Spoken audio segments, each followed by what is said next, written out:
Good afternoon, everybody, and welcome back to Rob Motive JT. We've got some more Jeep stuff coming. I'm gonna go over that in just a minute, more Gladiator stuff. But first, I wanted to do a little bit of a follow-up on my seat stain.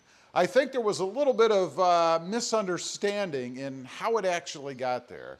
Now, what I'm talking about, I had a stain right in the middle, front part of the seat. It was right in this area here, and you can see it's still gone, no stain there anymore.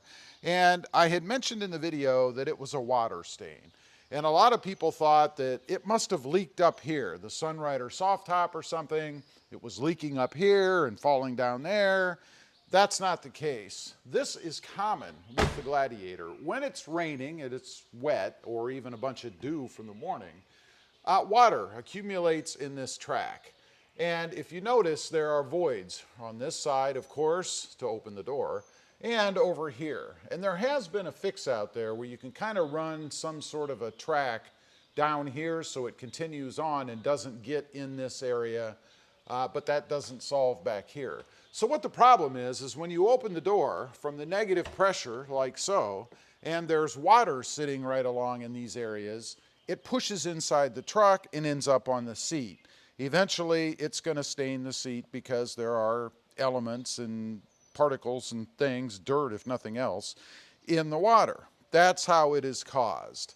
Now, I've chosen not to go ahead and put the little added piece on here because frankly, I don't think it's going to work, and that's not going to solve anything back here.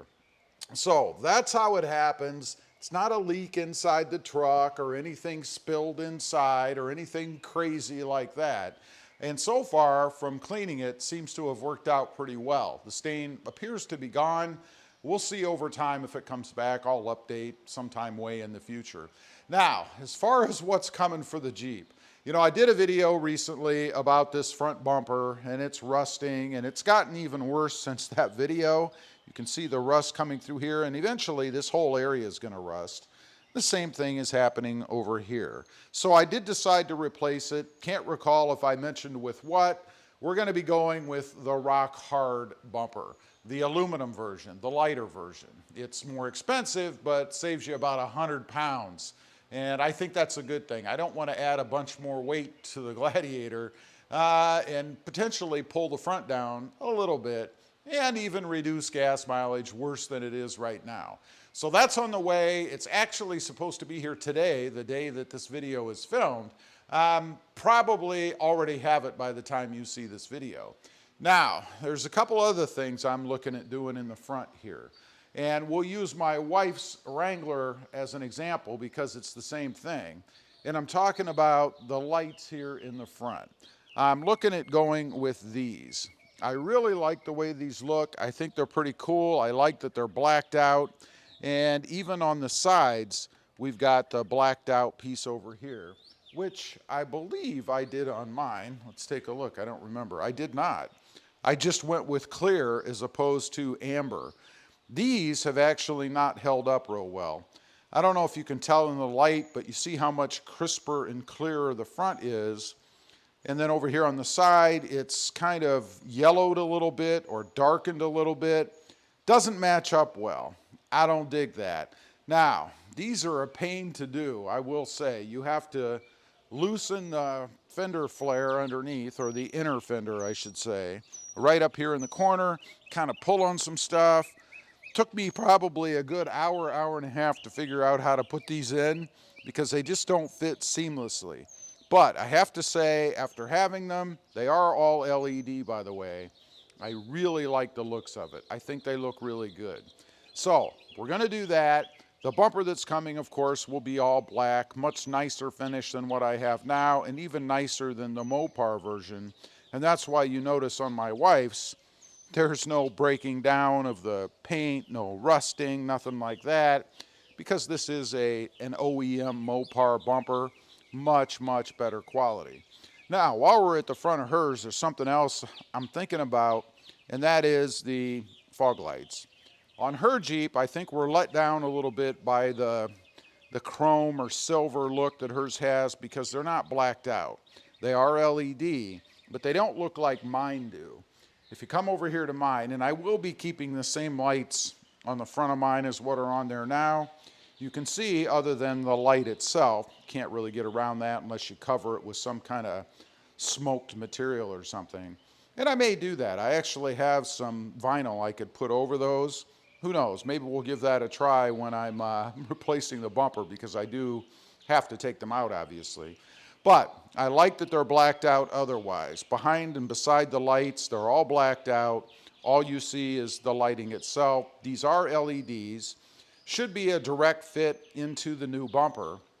The lights that are on the front, these are going to remain. They're going to go on the new bumper. Fortunately, when I installed those originally, I did put plugs in them, so I should only have to unplug them underneath, unscrew them, put them in. It should be pretty easy. The new bumper does have holes on the top for lights, so that should be good. The hooks, they're going to be gone. The new bumper actually has a spot for D-rings on the front on both sides. I like that setup much better. I think it's a better look. Haven't decided on the color yet. I could go red, I could go orange, I could go something completely different, who knows. I think I will probably stay orange because that matches the theme of the Mojave. Of course, we have the orange over here on the sides and the lettering, the orange on the Jeep, and then the orange inside. So I think I'll probably stay with orange, who knows. As far as replacing this, it's really pretty simple. You have to remove the skid plate that's underneath. That is something that I kind of customized a little bit. I painted it. It's going to go. The new bumper kind of comes with one. It's integrated into it. And then there's just 4 bolts on each side of the bumper that you have to take off. Actually, 4 nuts, I think. There are studs that are in the framework of the Jeep. Just pull those off, slide the new one on. That's it. Now, I make it sound easy. On the one that we did for Randall, he has the same bumper on his Jeep Gladiator Mojave. We did have to enlarge 1 or 2 of the holes on one of the sides because it didn't line up perfectly. It was off maybe 1/8 of an inch. I mean, it wasn't much, but we did have to enlarge the holes a little bit. I'm hoping that I don't have to do that on mine. I think the reason for that is really just tolerance. You know, when they put the studs in or weld them into the framework, you could be off a little bit, or even just drilling the holes that the studs go through. So there is some tolerance in there, and apparently the rock hard bumper is such a tight tolerance that it doesn't allow for any kind of wiggling or movement when you go to switch out to the new one. Who knows? Anyway, those are the plans right now. That's what we've got upcoming. Like I said, the bumper should be here probably by the time this video airs.